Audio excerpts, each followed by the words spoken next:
Hey everyone, welcome to the Elijah Rising podcast. My name is David Gamboa. I'm the communications director at Elijah Rising, and I'm joined by Sam Hernandez, the mobilization director. Yep. Welcome to the show. We're filling in again for Adam Cheney, who's still out sick. We miss you very much, Adam. Yeah. Hashtag pray for Adam. Hashtag pray for Adam. That's kind of sad.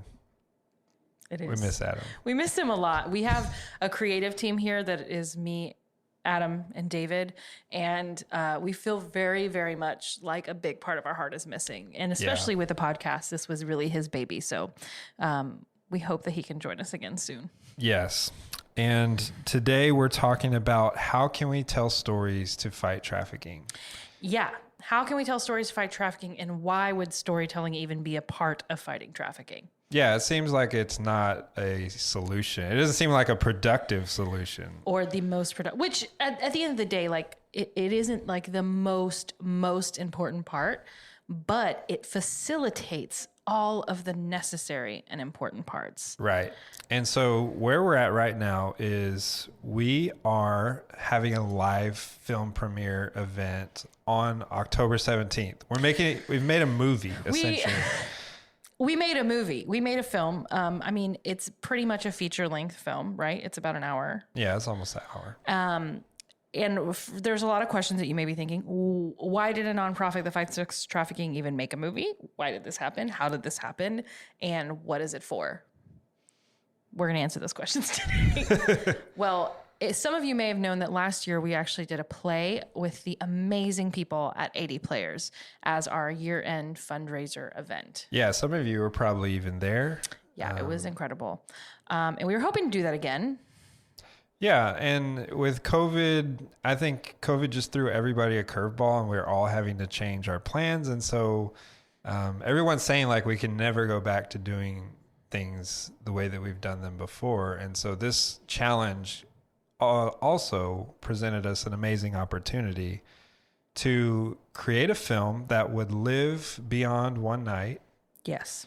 But that we could still use as a way to share the testimonies that Elijah Rising, that really you guys have helped create.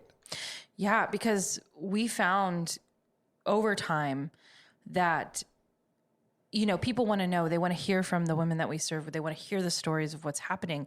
But also there's this huge within the which you might not know this. We know this because we're in it every day. Amid the anti-trafficking organizations, there's this huge problem or challenge of making sure that we're never re-exploiting the women that we're serving by sharing their stories or having them speak or feeling like we have to.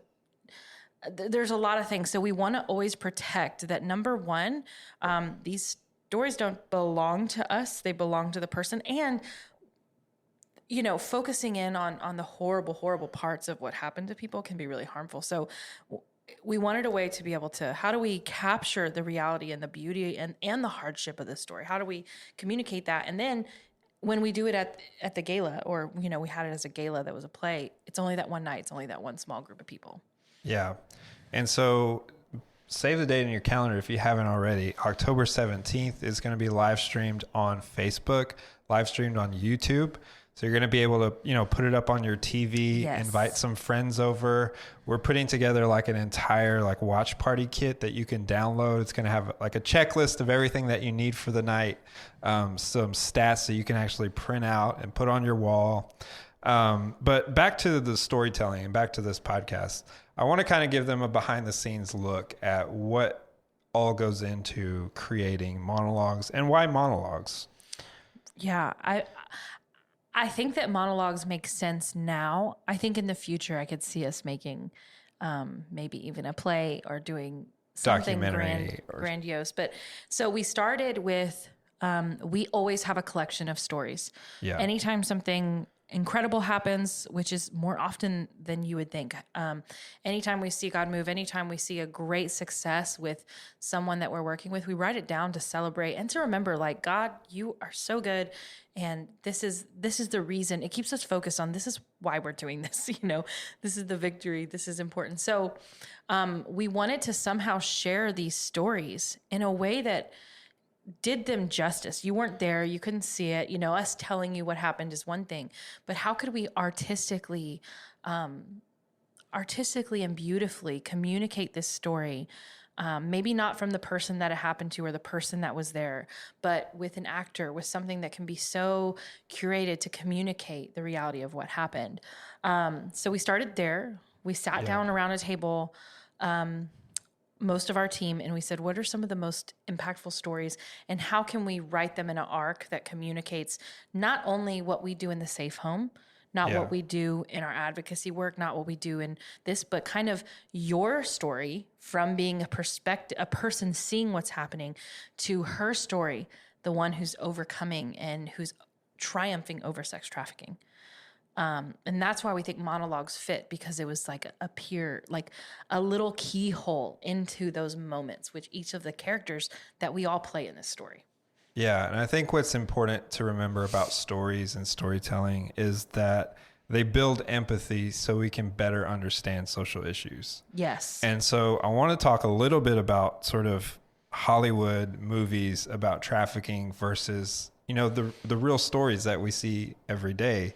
And I think Hollywood, you're creating a movie where you want to show like the most shocking, the most horrifying, the thing that's going to make you go, oh my gosh, you know, shocking. And then on top of that, this like fairy tale ending where like everything is all better. Everything's perfect. It relieves the problem solved. It's really a disservice. I mean, number one, it's not the best art, because it kind of takes the audience without permission, slashes your way into the audience's heart, and then kind of puts a pretty bow around everything and makes you feel this feeling of okay, like, oh, things are okay. There's a way out. But it doesn't leave you with the challenge of the reality of the complexity of the issue.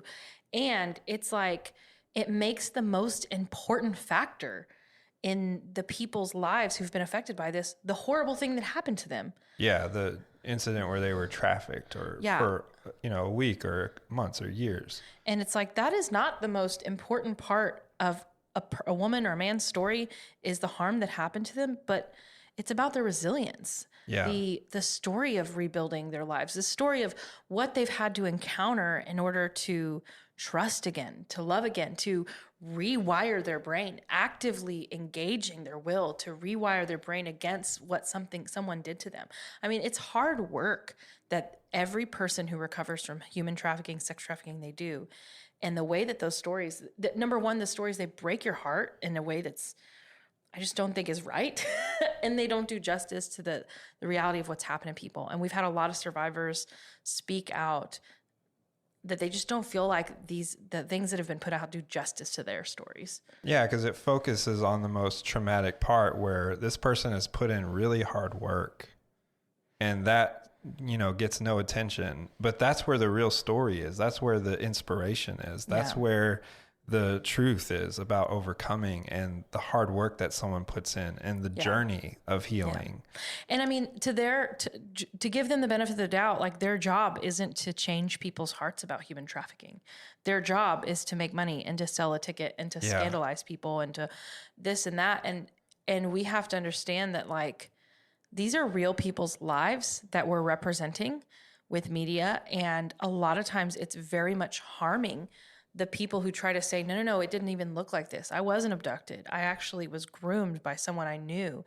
And it was really important for us as we told stories, even though we were there, we experienced it, that we had overcomers who'd lived the experience of trafficking, both assist in the writing of this and actually write all of these monologues themselves, because we didn't want to just say, it matters what you represent in media. It matters the way that you take the details of the way that you tell these stories, because it affects the way that people who've overcome this have to live their lives. Yeah.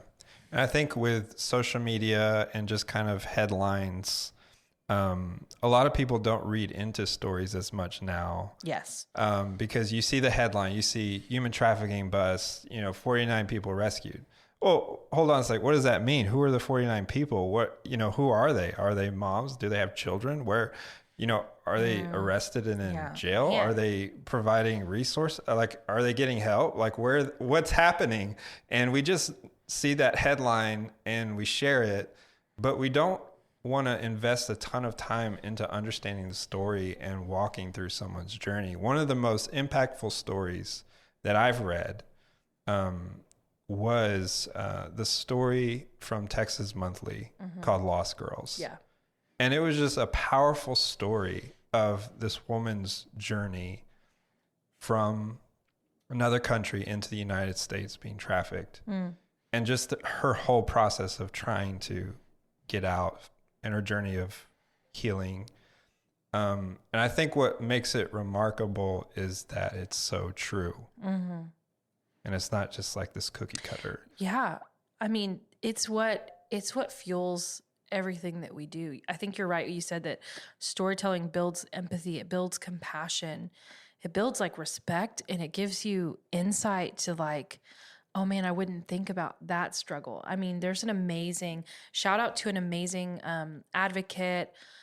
They wrote a book called, I can't remember the name of the book. I'm so sorry. KD Roche, is amazing storyteller, educator, and poetry. Like, they do this amazing spoken word poetry. And there was a story about not only dealing with trafficking, but dealing with losing custody of their child. And oh my gosh, the way that it moved my soul to understand, like just to peer in. And what was cool about it is it was done in a way that made that person feel empowered. They have the power to craft it in a way that's beautiful, and it feels like it does justice. And I think that that's what's something so amazing about art is just, it can say like, me and you don't have the shared same experiences, but I can create something, a monologue, a poem, a song that makes you, even just for a moment, feel something, a fraction. And it's like we share in that experience together in a way that builds respect. Yeah. And that, I mean, I think that's our whole aim for it is for when people at home watch this film, that they feel something, they feel like a shared moment, they feel a shared or even a mirrored moment where you're gonna see people, I believe, on the screen that you're gonna think that's me, like that's my life. Yeah. And I'm hoping we can bridge all of those stories together. Yeah. So we're gonna take a quick break, but when we come back, we're gonna share a little bit about some of the stories that we're telling in the monologues and why we believe we need to be telling some better stories, more hopeful stories. Yes. You are cordially invited to the Elijah Rising Gala on Saturday, October 17th. We are honored to once again collaborate with AD Players to bring you a powerful theatrical production. This year, things are going to be a little different. Since we can't go to the theater, we're bringing the theater to your home. Virtual tables and individual tickets are on sale at ElijahRising.org and will include a digital access pass for the one-night-only live event. October 17th will be the premiere of a brand new collection of monologues based entirely on testimonies and experiences from our partnership with you to end sex trafficking.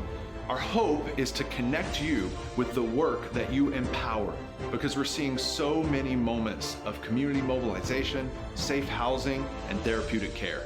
However, we believe there are so many more to come, which is why we need your support now more than ever. We look forward to sharing these powerful stories and testimonies with you as we continue the work of ending sex trafficking through prayer, awareness, intervention, and restoration.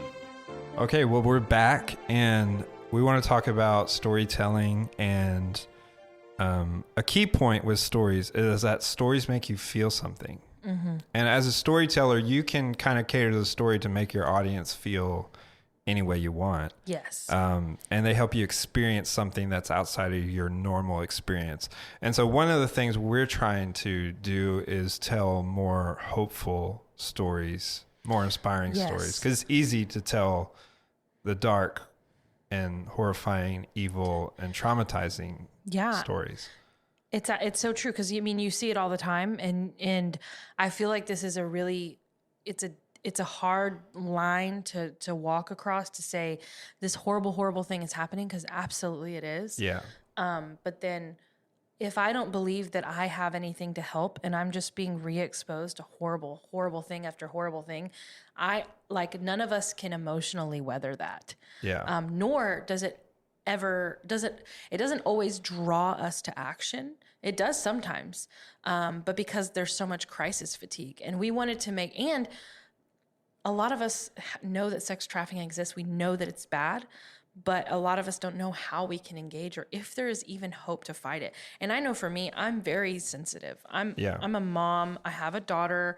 I'm a survivor of my own trauma, of assault and things like that. And sometimes seeing overly graphic images to try to explain sex trafficking can be really triggering, to even my own different type of trauma, or it can be overwhelming and can wrap us up in fear. And so we're really trying to take care to not tell that kind of story. Yeah. And I think, as you know, I'm in marketing, and I think from a creative's perspective, what works on social media is the most shocking, is the thing that's going to cause people to get angry, that gets the most reactions. And so it becomes, successful. But at the same time, you don't need that to portray an emotion. And I think a perfect example of this was when we were at 80 Players and we were filming. We filmed each monologue one by one because of COVID precautions. So actors came in, did their thing, and then they left. And so they would just come in and just perform these monologues. Yep. And in between, it was so cool, Sam, because I saw you go up on stage, and before they're about to film, you would say, "Hey, let me tell you the true story behind this person."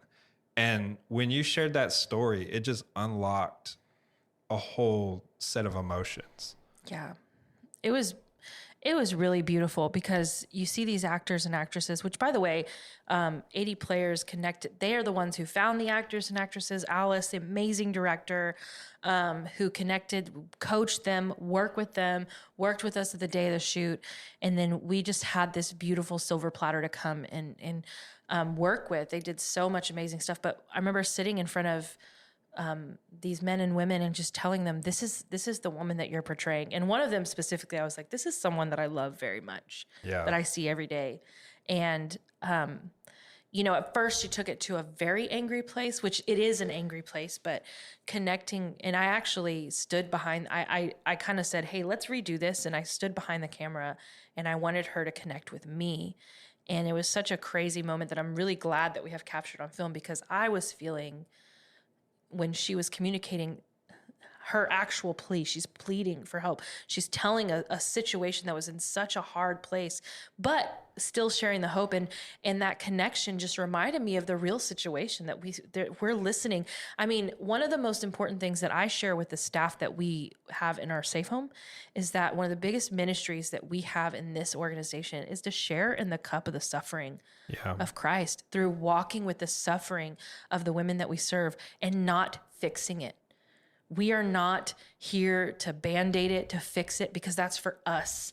And so when we were doing that monologue, I felt that connection to just say, like, I'm obviously not in the film. But there was a moment of where we just connected, but with the camera between us, and we're sharing in that moment of remembering that suffering without any answer other than, like, I believe, God, that there's hope, and I'm living my life now rebuilding. And it was so special. It just felt really special. And I feel really blessed to know that that's captured the way that it's captured forever, and that you guys get to share in that.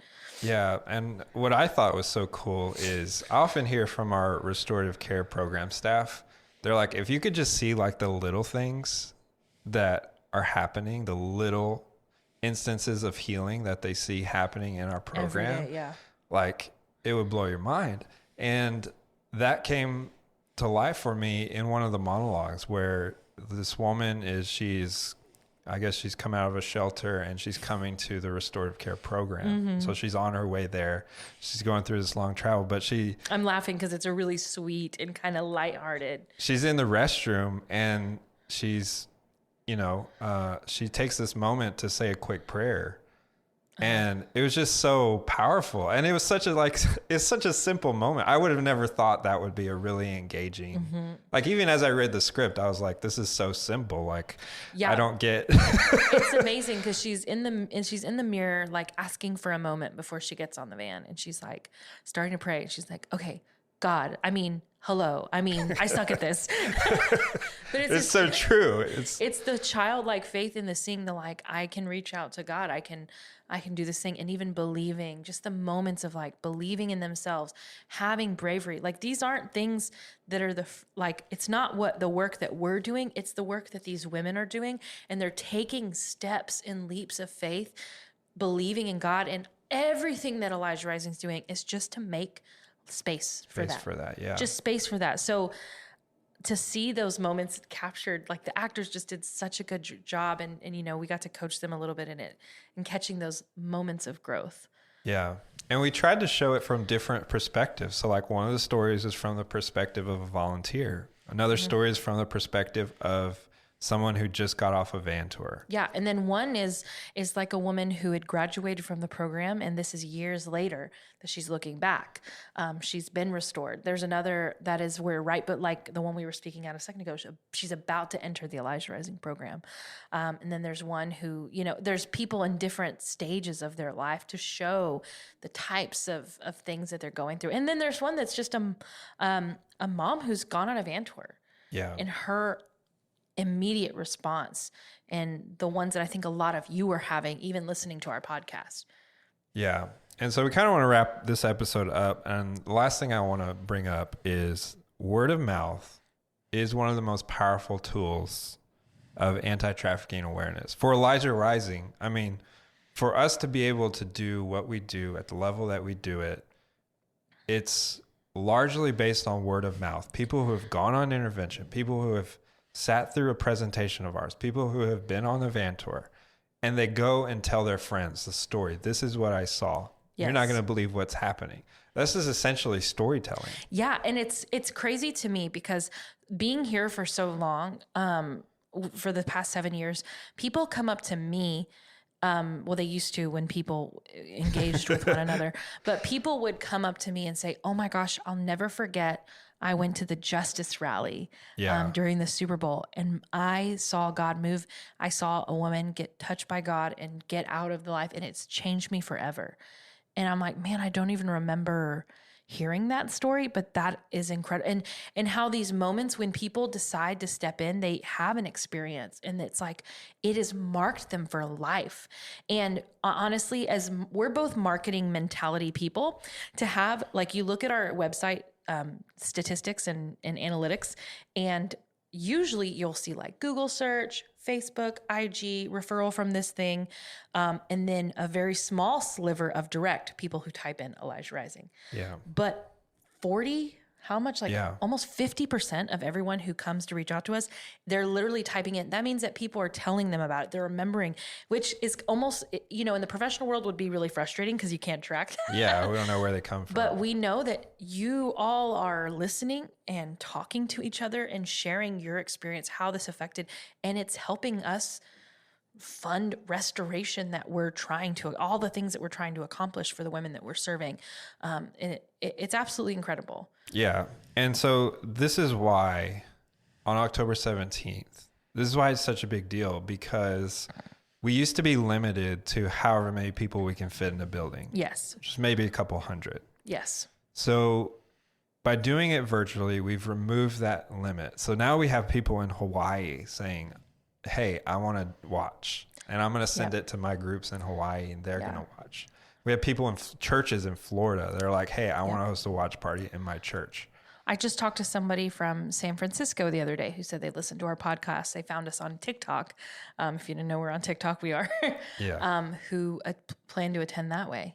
Yeah. And so we've done something crazy. We've made the biggest fundraiser of our year free. Yes. And listen, I have to say something very real. I'm going to say something very brave. No, it's not that brave, but Elijah Rising, we know that like we make things look cute. Like I made this sign at home. It has an LED strip I got from Amazon in it, but it looks like very branded, right? We have some lighting that we bought also online, makes us look like we have things together. Our website looks great. David does an amazing job. You're welcome. We post often on social media, and sometimes I think people think, Elijah Rising, they've got their funding. They don't need my help. They've got their funding handled, but at the end of the day, like literally there's 7 of us who are who are doing the things that you're seeing. Well, 3 of us on the communications team. And this is all on faith. Like, we don't have government funding. There isn't like a guaranteed. It's just on faith. I mean, we don't have like 3 years of like budgets. I don't know if I was supposed to say that. You might need to cut that. We don't have like this government thing that's going to come in next month, or we don't have all these promised funds. Like, yes, we've been good stewards of what God has given us, but we do need your help. We are, for us to make this fundraiser free is a step of faith to believe. We believe in God, obviously. We believe God's people, but we also believe in these stories. We believe that when people see them, they will be moved to support, because we need to raise $200,000. Yeah. And it's the power of the testimony. Yes. That's going to create more testimonies as it goes out and Absolutely. goes forth. And so we need to raise $200,000. We have, okay. No pressure. Here's the challenge. We have maybe 400 listeners on this podcast. Yes. If each one of those listeners signed up to, watch the event on October 17th, there's a way where you can create your own personal fundraising page. If 400 people raise $500, we would hit our goal easily. Yes. And we don't want to pressure anybody. We know that some people during COVID, like, it's been a stressful time. We know that some people have been fine, but if you have listened to these podcasts and you found any value in the work that we're doing, any value in the information that we're trying to share, we hope that you would believe in helping us to continue. All you have to do, the event is free. You can get all of your friends to attend. We'll do the rest. They get to experience the stories. They have more knowledge, more information that they'll have. But also, you could start a fundraiser and just ask your friends to give. Ask your friends to support, even if you're not able to.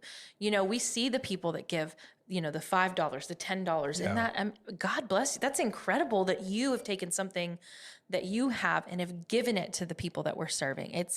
It moves us, but we're asking you to watch this film. We're asking you to join us on October 17th. We're asking you to share it with your friends, and we're going to try to make it as easy as possible. We're going to send you links and ideas for how to host a small watch party in your home, how to share it with friends, what it is, how to attend it. We're going to keep helping you know that this is an event, and we're asking you that you would join us, that you would take ownership, and that you would say, you know what, I'm going to commit to help in some way.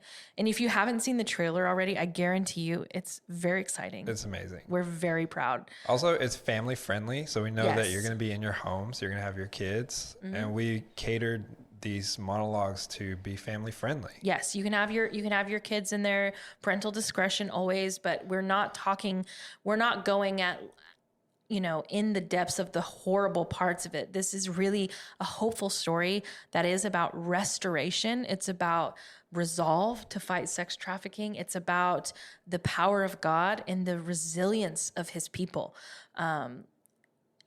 We want to give you this opportunity to join this experience, and it's free. So there's, it's pretty easy. We believe in you. We could really use your help. Yes, we need your help, actually. we desperately need your help. We really need your help. And I'm the main thing that I'm very grateful about is that seeing the work that us, Vast Whisper, the filming company that we worked with, the work that we've done, 80 players, I think I would have been heartbroken if I knew that only 200 people, 300 people could attend or watch it. Yeah. I would love to see thousands of people watching these stories to do them justice. Yeah. It's one of the most beautiful things I think that we've created at Elijah Rising, and we're so very proud of it. Yeah. So we're going to put all the links to all these things in the show notes. If you're watching on YouTube, just scroll down in the description. This will also be live on our blog at elijahrising.org. So click the links. We'll also provide some of the resources that we mentioned. I think I mentioned a story. You mentioned a book. We'll put those in the show notes as well. Absolutely. And we're just really grateful. We've gotten so much feedback about this podcast. If you don't mind, if you're listening, comment down below if you're on YouTube or wherever you can. Comment down below and let us know where you're from and how you found out about Elijah Rising. It really encourages us to know that this is reaching even beyond where we live and where we serve. And so we would love to get to know you in that way.